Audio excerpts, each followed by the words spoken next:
Halo guys, selamat datang dan selamat mendengarkan di Buntai Anime. Di video kali ini, saya akan membahas kelanjutan dari anime Tensei Shitara Ken Desta berdasarkan light novel. Dan ini merupakan video part pertama. Oke, tanpa banyak basa-basi lagi, mari kita masuk ke cerita.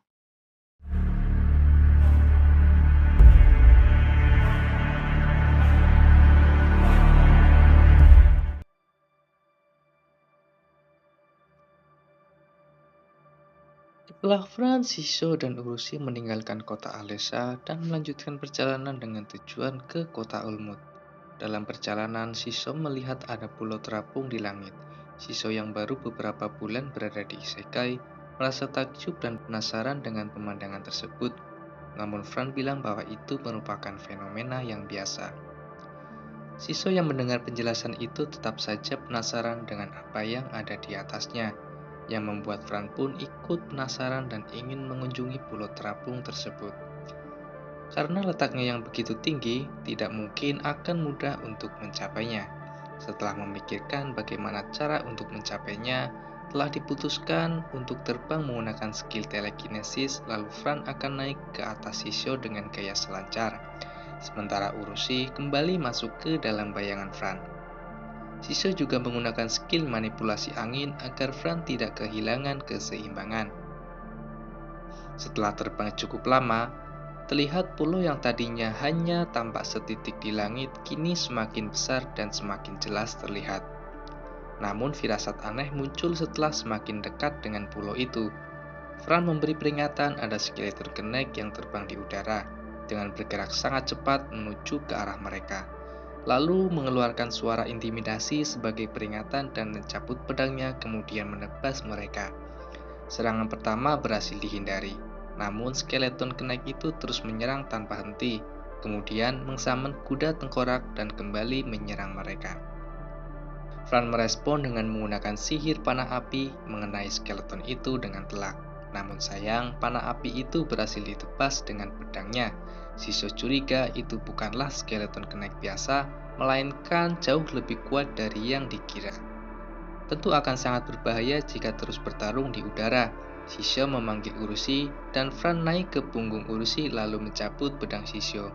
Kini mereka bisa melawan, namun tetap saja Urushi tidak bisa menggunakan skill air hack terus-menerus. Kita harus segera menyelesaikan pertarungan ini dengan cepat sebelum Urushi kehabisan mana. Bentrokan pedang pun tak terelakkan.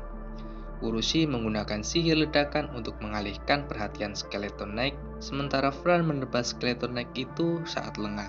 Kombinasi mereka berdua sangat luar biasa. Setelah rentetan serangan Fran berikan pada skeleton Knight, akhirnya berhasil mengenainya.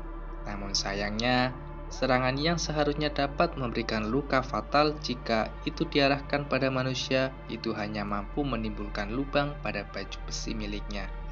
Bentrokan pedang pun terus berlanjut, satu saja kesalahan akan mengakibatkan serangan balik yang fatal. Setelah cukup lama beradu pedang, Urushi mulai kehabisan mana dan kembali mengecil lalu terjatuh di udara. Fran dengan sigap dapat meraihnya dan Urushi pun kembali ke dalam bayangan Fran. Sayangnya Shisho juga mulai kehabisan mana. Mereka pun terjatuh dari ketinggian. Skeleton Knight itu mengejar dan kembali menebas mereka. Walaupun tebasan itu dapat ditangkis, namun hentakan dari tebasan itu membuat mereka terjatuh semakin cepat. Beruntung skeleton Knight itu tidak melanjutkan pengejarannya. Fran dan Shisho terjatuh di sebuah rumah dan melubangi atapnya dan menghancurkan seisi rumah itu. Beruntung Fran tidak mengalami luka. Fran masih sempat menggunakan skill float dan air hack sebelum menghantam permukaan. Di dalam rumah itu ada tanaman yang sebagian hancur akibat jatuh tadi. Tanaman itu setelah diidentifikasi oleh Shisho adalah jenis tanaman necroweed. Setelah mengamati keadaan, mereka merasakan hawa kehadiran dari sudut ruangan. Setelah mengecek hawa keberadaan itu, terlihat seorang pria dengan pakaian compang-camping. Secara refleks, Fran masuk ke mode siaga. Pria itu ternyata adalah monster skeleton. Shisho memperingati Fran untuk tetap waspada, mengingat kejadian sebelumnya. Fran mulai menyerang diikuti Urushi yang keluar dari balik bayangan dan langsung menyerang skeleton itu. Secara mengejutkan, skeleton itu tidak mulai menyerang, malahan mencoba untuk memohon ampun dan tidak dibunuh. Friend pun menghentikan serangan dan diam kebingungan. Skeleton itu mengatakan bahwa ia adalah skeleton yang baik bernama Bernard. Setelahnya juga memberitahu bahwa ini adalah tempat laboratorium milik tuannya. Dari arah luar terdengar suara dan mendobrak pintu dengan keras. Shisho, Fran, dan Urushi kembali mengambil posisi tiap tempur karena mereka sama sekali tidak merasakan hawa keberadaan pria itu. Tentu terlihat sangat mencurigakan. Namun Bernard memperkenalkan pria itu merupakan tuannya. Ia dengan warna kulit pucat, kerudung menutupi sebagian wajahnya, dan rambut perak dengan senyum tipis di wajahnya. Pria itu tertawa dan memperkenalkan diri. Akulah Jindu Fuchs yang hebat, Master of the Dead. Dia merupakan seorang alkemis yang tampak begitu mencurigakan. Pria itu cukup kuat dengan status sebagai berikut.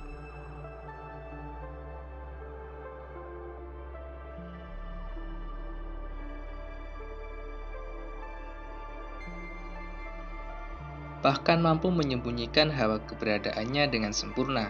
Namun setelah berbicara cukup banyak, Fran tampak tidak memusuhinya.